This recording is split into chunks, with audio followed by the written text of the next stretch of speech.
go. Okay. So we met on a youth outing Saturday thing, hiking at Table Rock. Jeremy was the park ranger.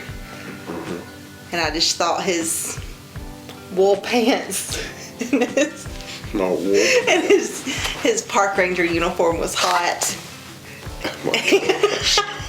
And when we got to the top of Pinnacle, he taught me how to use a compass, even though I already knew how to use it. You don't know how to use a compass. I do too. You do not know how to use a compass. I do too. You just keep it on north, and then you're going north. No, that's not how you use a compass. Anyway, he taught me how to use a compass, and we talked going down the mountain the whole time, traded numbers. It was the day before his birthday. I cooked him birthday dinner the next day, and we pretty much, besides the police academy and bike week every year, we hadn't really spent any time apart since that day. Yeah. No. I don't believe in love at first sight. I agree. It was attraction, but not love, because love takes time. Yes, it takes time to build. The first date was the very next day after we met. I thought she invited me to come over to her house, which I thought was kind of odd.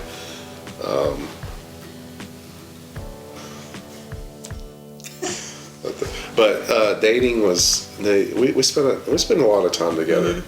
When I was off work or she was off work, we were together. And even like when he was working, I would go to his house and cook dinner. Or she would hang out. She would hang out with me while I was. She would hang out with me while I was at work. Or I'd go over there, hang out for a little while, then I'd drive all the way back home at night, stuff like that. So I have no idea. Okay, this sounds really bad because I don't remember exactly, but I'm positive that it was Daddy because you know. That was one of my things. Like I didn't want to be the first one to say it ever. Yeah, so I'm sure it was him. I just don't remember. Whatever she says. I don't remember when. Yes, because Daddy had this marriage contract. Yes, dating contract that he filled out and gave to my dad about like I don't remember the questions exactly, but it was talking about how like early's on time and on time is late, and like how to treat the daughter. Yes, like how he would treat me and stuff, and yeah, so they approved. They knew he was a good guy. Yes. Can you elaborate on? They just liked her. She's simple, down to earth. Not stupid simple. Don't push it.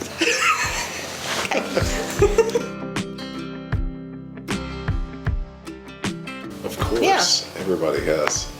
I mean, we've been very blessed. Like we haven't had any. We've had a cancer scare. We had a miscarriage. Gone through illnesses with our parents, but we haven't had like a trauma. Some couples go through. Like we've had it pretty easy, I think. And then the ones that we've had, we just stick together, keep on trucking. Got God, got each other. We're good.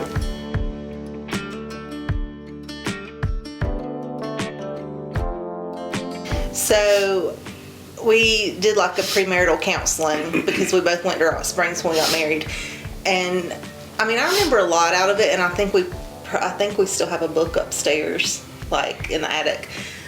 But I remember them saying that if you are always worried about making your spouse happy and not making yourself happy, and then your spouse is worried about making you happy, then like your goal is to make each other happy and not worry about yourself. And I feel like we've done that. Like I feel like we've not. I want you to be happy. I cook stuff you like. I rub your head.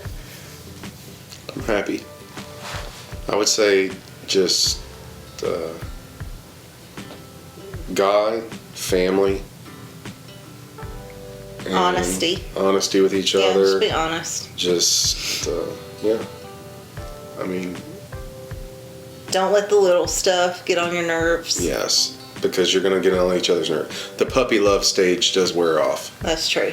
And reality kind of, once you you start to settle in, learn the little quirks of each other, and you can't give up through the. Don't sweat the small stuff. Don't sweat the small stuff, and don't forget that when you have kids, to remember that it started off with the two of you, which we did not do for a while. To spend time together alone. And yeah, it's hard after you have kids, and I've always told all three of ours, like, God gave us the children, but we chose each other. Like, he sent us to each other, of course, like it's in his plan, but like, we chose each other. We didn't choose you, we chose to have you, but we didn't get to handpick, and we handpicked each other. And we have to take care of that relationship first so that we can be good parents.